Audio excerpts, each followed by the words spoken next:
Fala galera, beleza? Tranquilinho? Alguns informes antes da gente começar essa videoaula, beleza? A gente já tá entrando no livro 2, como foi combinado, como foi avisado no último chat, na última aula ao vivo. Esse material que a gente está trabalhando hoje é conteúdo do livro 02. Nesse sentido, então, a gente vai disponibilizar para vocês um PowerPoint que vai servir tanto para a aula 1 quanto para a aula 2, tá? Para os dois vídeos. Então vocês vão baixar esse material base, que será a base dos dois vídeos. Ah, Alex, é o mesmo conteúdo? Não. Vocês terão conteúdos diferentes, só que no mesmo arquivo. Em vez de eu lançar dois materiais, eu fiz um PowerPoint só e vou compartilhar com vocês. Vocês terão também acesso a esse material para vocês fazerem as suas anotações, seus exercícios e ficarem com vocês, beleza? Então vamos lá, galera. A gente vai tratar hoje nos dois vídeos, tá? Rochas, tipo de rocha, ciclo das rochas, história geológica da Terra e estrutura geológica da Terra e do Brasil, beleza? Aula 01, indo até ciclo das rochas, e aula 02, vídeo 02, tratando sobre história geológica da Terra e estrutura geológica da Terra e do Brasil, beleza? Bom, a gente tem como conceito de rochas um agregado mineral. Tá? Pode acontecer de nesse agregado mineral, na formação dessa rocha, a gente ter também alguma agregação de outros materiais, tá? Não minerais, tá certo? Como resto de animal, resto de vegetal e tal, entrar nessa composição química, beleza? E as rochas vão formar o que a gente conhece como crosta terrestre ou como litosfera. Depende muito da bibliografia, do autor que está trabalhando esse tema. Tá? Ele vai chamar ou como crosta terrestre ou como litosfera. Esse espaço é o espaço que nós habitamos. Tá? É o espaço onde nós pisamos, é o nosso chão, é o nosso solo. Tá? O solo faz parte da crosta terrestre. Tá certo? Então, quando o mineral é explorado economicamente, quando ele é extraído da natureza e vendido, ele é considerado um minério. Tá? Ele sobe ao status de minério. Né? Ele tem um valor econômico. O lugar onde ele é explorado, né, é chamado de jazida.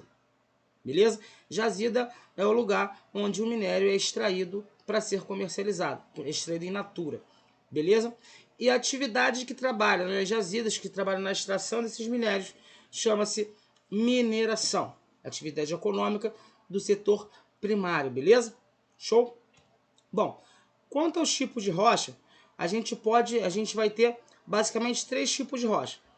Rochas ígneas, que são magmáticas, as rochas metamórficas e também as rochas sedimentares. A gente vai trabalhar cada uma delas com vocês, beleza? As rochas magmáticas ou ígneas, tanto faz chamar de uma ou de outra, elas são resultado da solidificação do magma do vulcão, tá? Aquele material pastoso, muito quente, que sai de dentro do vulcão e que está abaixo das placas tectônicas. Está abaixo aí da litosfera, beleza? Então, a gente tem que delimitar o seguinte. Quando o magma está dentro do planeta, né, tá lá fazendo seu movimento de convecção, seu movimento dentro do manto, ele é chamado de magma mesmo, tá? Magma puro, tranquilo. Quando ele é expelido pelo vulcão, ou por fissuras, ou por canais plutônicos e tudo mais, ele é chamado de lava, tá certo?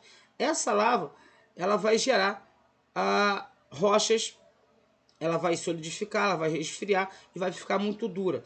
Com isso, ela gera algumas rochas, tá certo? Que são chamadas as rochas magmáticas. Essa rocha também pode vir a acontecer de surgir e de se solidificar, virar rocha propriamente dita, dentro, abaixo da litosfera ou dentro da litosfera. Quando esse magma se solidifica dentro da crosta terrestre, não acima. Beleza? Então, você vai ter, né, classificados em dois grupos. As rochas plutônicas, tá? Que vão ser aí, no caso, as rochas que se solidificam no subsolo profundo, tá? E as rochas vulcânicas, onde o resfriamento é rápido e na superfície, onde a gente habita. Beleza? Nesse sentido, você vai ter aí dois exemplos clássicos, o basalto e também o granito. Beleza? As rochas sedimentares, elas são resultado direto da quebra de outras rochas, tá? Ou de formações de relevo, tá certo? As rochas sedimentares, elas são, pra gente que mora numa bacia sedimentar, que mora perto do litoral, elas são comuns de se encontrar, tá? Dentre elas a gente pode botar a argila, a areia, tá? Os balastros, tá? Que são pedacinhos de rocha, né? A gente encontra isso à torta e à direita. Por exemplo, aquela pedrinha, aquele conjunto de pedra que as pessoas compram para fazer obra. A gente pode considerar como sedimentar? Pode, porque elas são restos, são quebras, resultado de quebra de outras rochas. Mesmo que aquela rocha matriz tenha sido implodida, tenha sido explodida, gerou algumas rochas sedimentares. A areia, ela vai ser um resultado do trabalho do mar nos costões rochosos.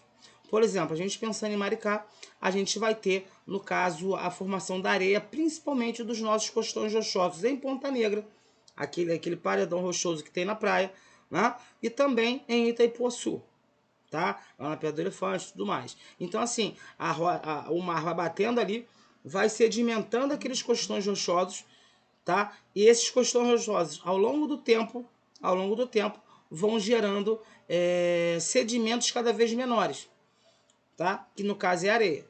Você pode perceber, por exemplo, que a finura da areia, a granulometria da areia de Ponta Negra é diferente da de Jaconé. Em Ponta Negra nós temos uma areia muito, muito fina, né?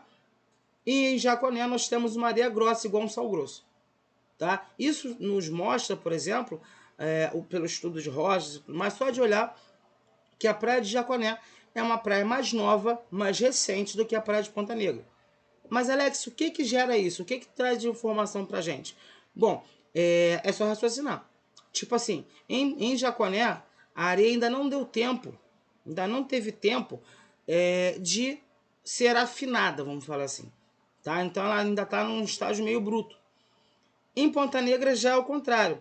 Em Ponta Negra você já tem uma sedimentação, né? Um conjunto de mini rochas, que é cada grãozinho de areia, mais fino, mais trabalhado por mais tempo.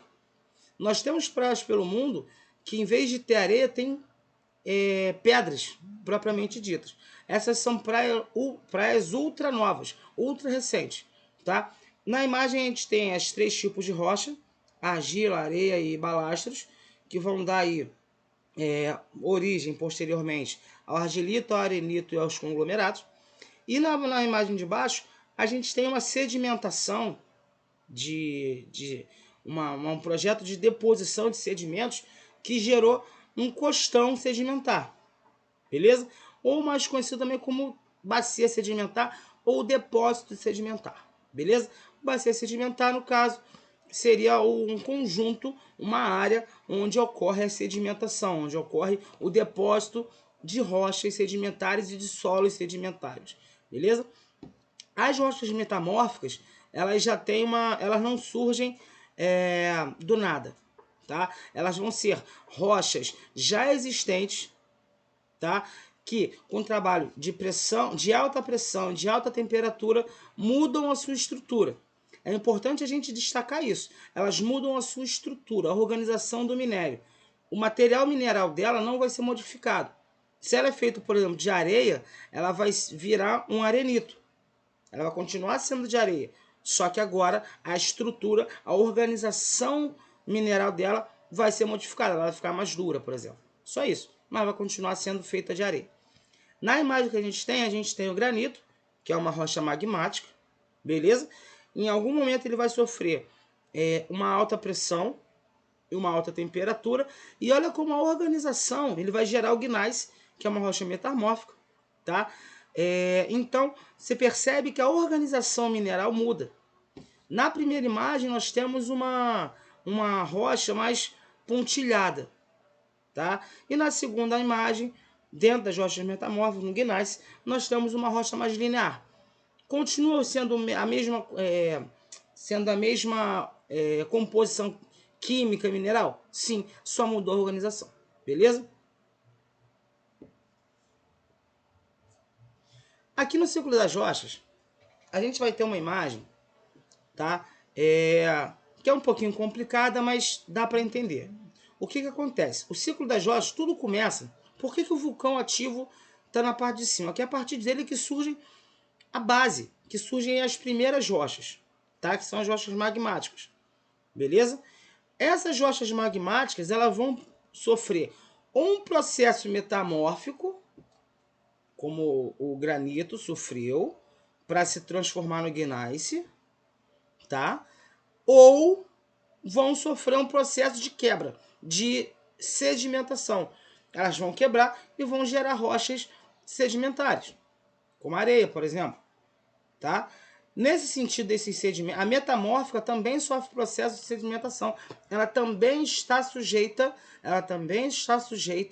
à quebra, tá? Então, quando ela é exposta, por exemplo, a chuvas constantes, a geleira constante, ela pode vir a furar com a ação da água, ela pode vir a rachar e quebrar com a ação do gelo e com a ação do intenso calor, e ela vai gerar, assim, nesse sentido, alguns sedimentos, algumas rochas sedimentares. Tá? Então, todas as rochas, tanto a magmática, quanto a metamórfica, quanto a sedimentar, sofrem processos para se transformar. Tá? Então, as rochas elas estão em constante, elas estão expostas ao tempo. Eu vou dar um exemplo aqui, que a gente vai ser um pouco do mundo das rochas, mas eu vou dar um exemplo. Carro. Qual é o carro mais conservado? Aquele que você guarda na garagem todos os dias, ou aquele que fica exposto a sol e chuva todos os dias? Aquele carro que fica na garagem. O carro que fica na rua, ele vai sofrer as mesmas intempéries, vai sofrer as mesmas ações da rocha que fica exposta ao tempo. Então essa rocha, você pensa, por exemplo, hoje está um sol para cada um, tá? À noite, né, como a gente está no outono, vai esfriar. Então você tem tipo 35 graus, 32 graus de dia e 13 graus à noite. Essa rocha vai sofrer uma ação de temperatura quente e à noite vai sofrer uma ação de temperatura fria. Você imagina isso ao longo de milhares de anos. Né? Um carro ele vai durar aí 10 anos nesse sentido. A rocha ela vai levar milhões de anos, por exemplo, para se transformar de uma rocha magmática para uma rocha sedimentar, para ela chegar a quebrar. Isso a gente está falando sem interferência humana, tá? Então, assim, é todo um processo que ela pode se transformar tanto num sedimento, num pedaço de rocha, ou em vários pedaços de rocha, ou ela pode se transformar de acordo com as ações do clima, com as ações de temperatura. Né? A gente tem que pensar também naquela rocha que está sendo formada dentro do subsolo profundo, sendo trabalhada pela alta pressão, né, do peso do solo. Então ela vai sofrer um processo de peso, de pressão, de alta temperatura. Então ela vai funcionar como se fosse uma massa de modelar. Entendeu? Então, assim, a gente vai ter áreas onde o predomínio vai ser de rochas magmáticas, principalmente perto de vulcão, né, ativo. A gente vai ter locais onde a bacia sedimentar vai dominar. E a gente vai ter lugar onde a rocha metamórfica vai dominar. Tá? E a gente pode ter, por exemplo, locais, bacias sedimentares com alguns tipos de rocha, a gente vai ver isso na outra aula, com alguns tipos de rocha metamórfica, com rochas magmáticas. Isso pode até se misturar em alguns espaços. Beleza? Então, assim, são coisas que acontecem a todo tipo de rocha. E essa rocha, a tendência é que ela, pelo menos uma vez na sua, entre aspas, vida, ela se transforme ou para sedimentar ou para metamórfica. Beleza? Então, aguardo vocês na próxima aula para a gente complementar esse assunto. Beleza? Beijo, valeu!